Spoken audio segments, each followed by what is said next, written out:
I got CDs, got books, boxes. Let's talk about this stuff. Hey guys, it's Andrew from 510 Books here in my warehouse. It is Friday, November 12th, 2021.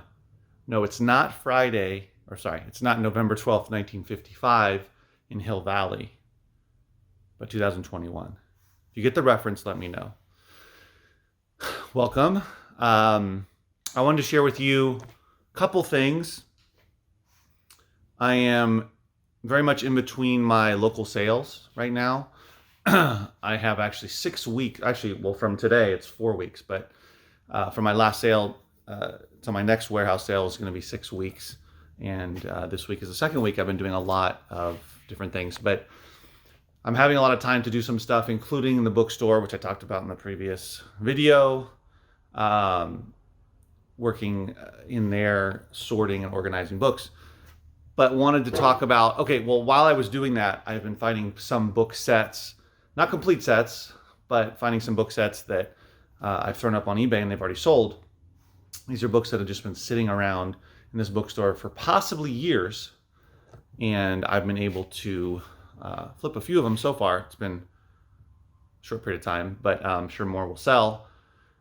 But as I'm going through the books, I'm coming across things like Time Life book collections, and other types of sets and whatnot. And some of them they're incomplete for the most part. But regardless, if you do research on eBay, you should be able to find that a lot of these sets you can sell as incomplete as long as you're not charging too much money. So as long as you're not looking to make a lot of money, you just want to get rid of them, make a little bit of money, keep it moving. That's what I've been doing. So also I organized, where I've been listing and properly organizing all of my CD lots that I have up for sale as buy it now versus doing auctions. I decided for CD lots, I'm going to go the route of waiting it out and waiting for the right buyer, as long as I am storing them properly so I can find them quickly and they're not taking up that much space. So let me share that with you as well. It's nothing revolutionary, but it's important to me, and I think it's something to consider if you're going to be doing lots, whether they're book lots, CD lots, DVD lots, etc. That you have a good way of storing them so they don't take up that much space. You can find them quickly, that kind of thing. So let me share with you. So first of all, I sold, I believe yesterday or the day before. Yesterday was Veterans Day, so the day before, I believe, 2 days ago they sold and I shipped them yesterday. It was 15 Time Life, the Civil War books. If you're familiar with those, the ones I had were the gray covers. I think most of them are that color, the ones I've seen over the years. And I believe they either have 20 or 28. I can't remember. I may be confusing it with something else. But I think it's 20 plus in the complete set. But I had 15 of them, which is still a good amount. And I listed them for really low price. Actually, I think I had them for like $16.99, something like that, plus shipping. I took an offer of just under almost 15 bucks because I wasn't looking to make a bunch of money. I just want to get rid of them. Again, these were ones that I found in the bookstore that were sitting in the Civil War section. So they were in the right section. However, they had been priced $9 or $10 a piece, which, if you've been selling books for any amount of time, is a crazy price. Imagine, somebody walks into a bookstore and they're looking for this complete set and they find a bunch of them there and they're $9 or $10 a piece. So I would say the only reason somebody would pay that amount of money for those, considering you can get them for so cheap on eBay, and you can find them a lot of places as well, of course randomly, to hunt for them, but would be they really desperately want the ones that you have, and also they want to support the local bookstore. So, but those prices are crazy. I mean, I would probably, if I were to keep those in the bookstore, I would probably price them a couple bucks each, because they're just, if you go on eBay, you can find a ton of them, because a lot of them were put out there. But anyway, so yeah, I ended up, after the fees and the shipping and all that, I made $11 and change off of those 15 books.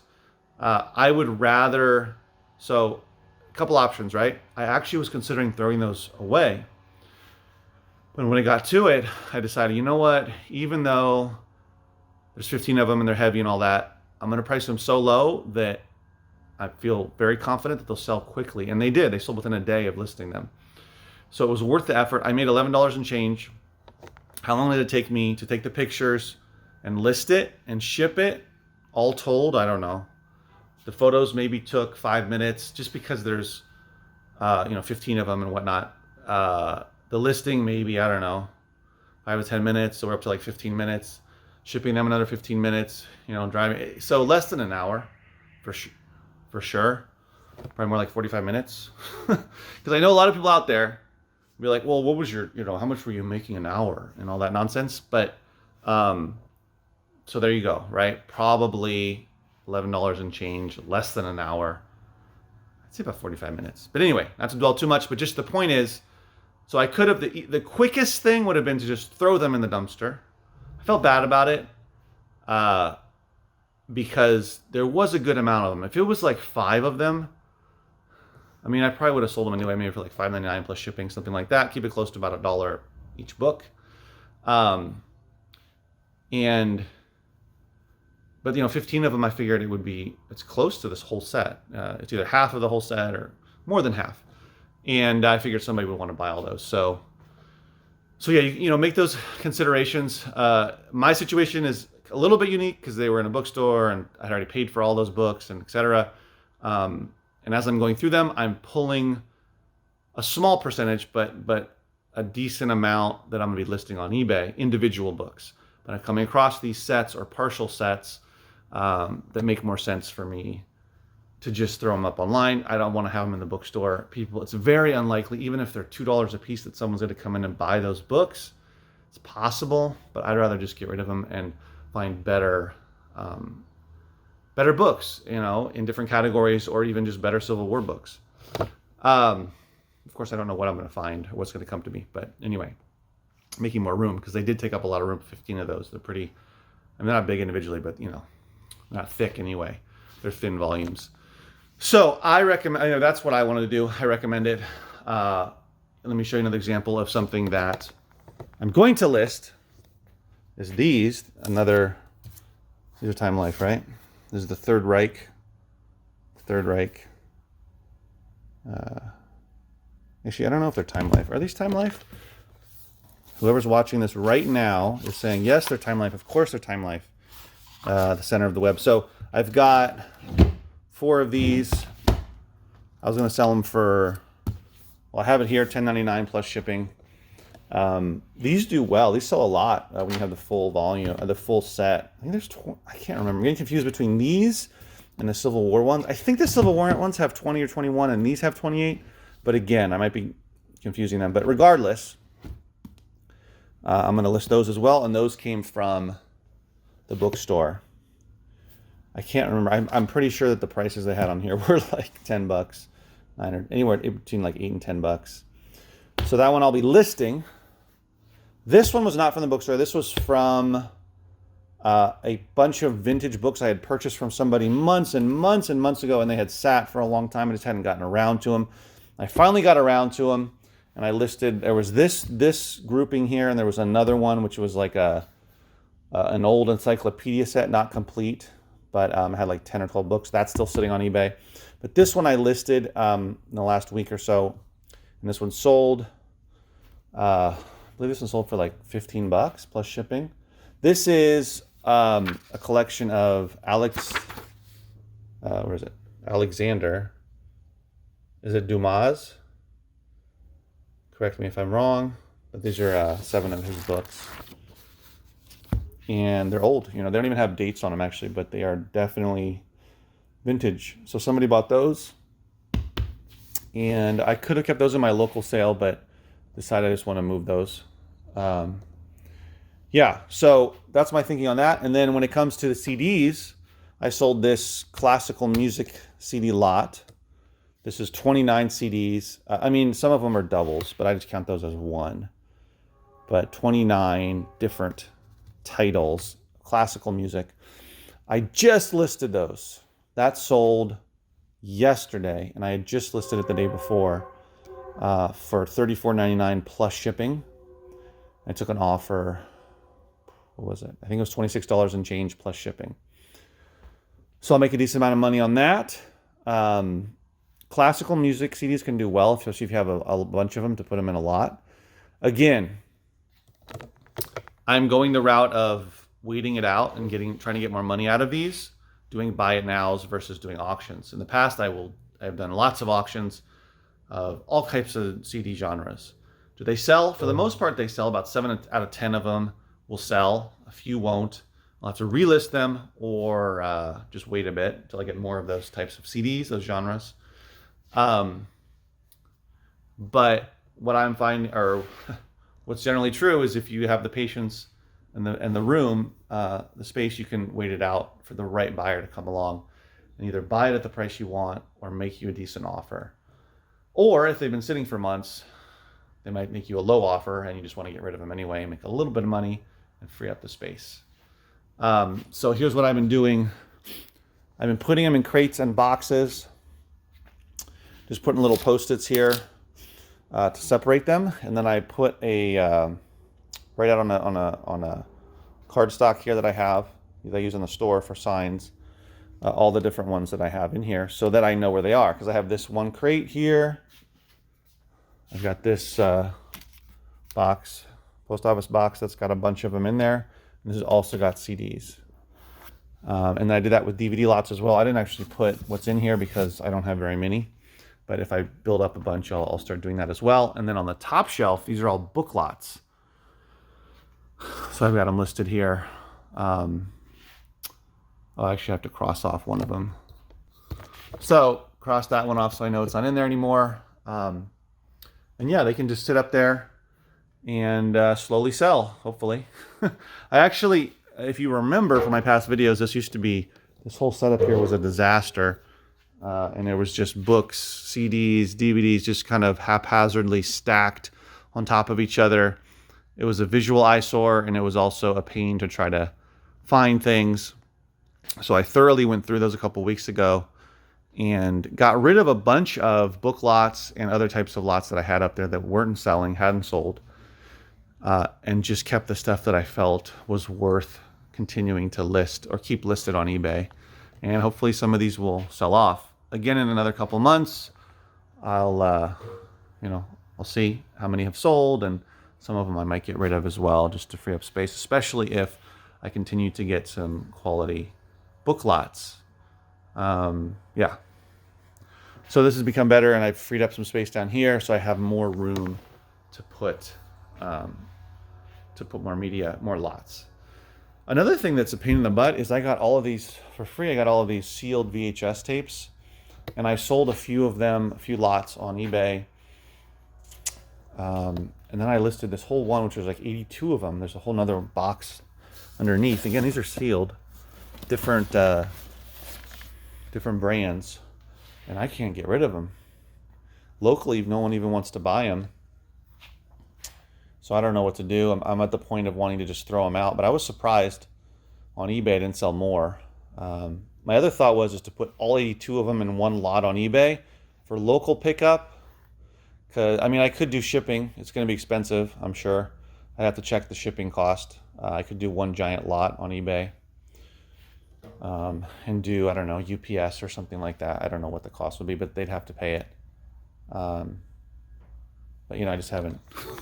I put them over here because they were sitting on the shelf over there and taking up space, and I'm just debating about whether it's worth it to me to put in the time to list them as a whole lot, because then I have to take the pictures again and weigh them and all that stuff. So still thinking about it.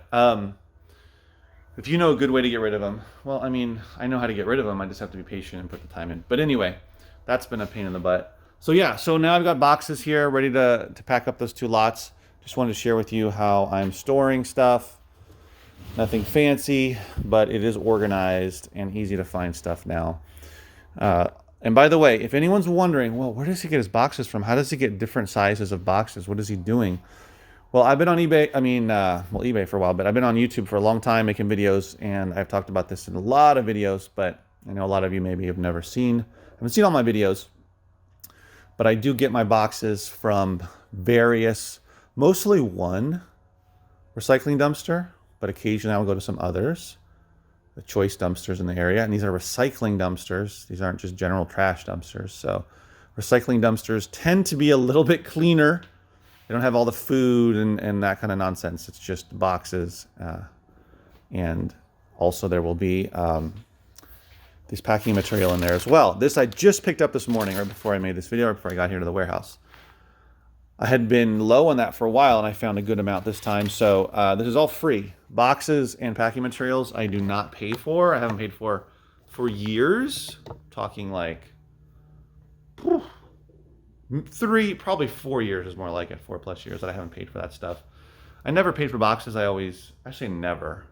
When I used to do a lot more FBA, I would buy some boxes. But yeah, I don't recommend it. I mean, it depends on where you live, depends on if you're okay with that. But you know, where I am, you can go, as long as you're not dumping your own stuff in their dumpsters, you can go and take stuff from it, which is fine. I mean, it's not. I mean, you know, it's not dirty in the sense of like, you know, I don't ever jump into the dumpster or anything like that. Anyway, no need for explanation. But yeah, I just grab whatever I can find, and it's free. It's convenient. I couldn't imagine paying for that stuff. Sometimes I get to the point where I'm like, oh, I can't find it. Like, it's just not there. That's why when I find it, I try to stock up on it a lot, get a lot of it. But anyway, thanks for watching, guys. Hope you're having a great Friday and getting some sales. See you next time.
One.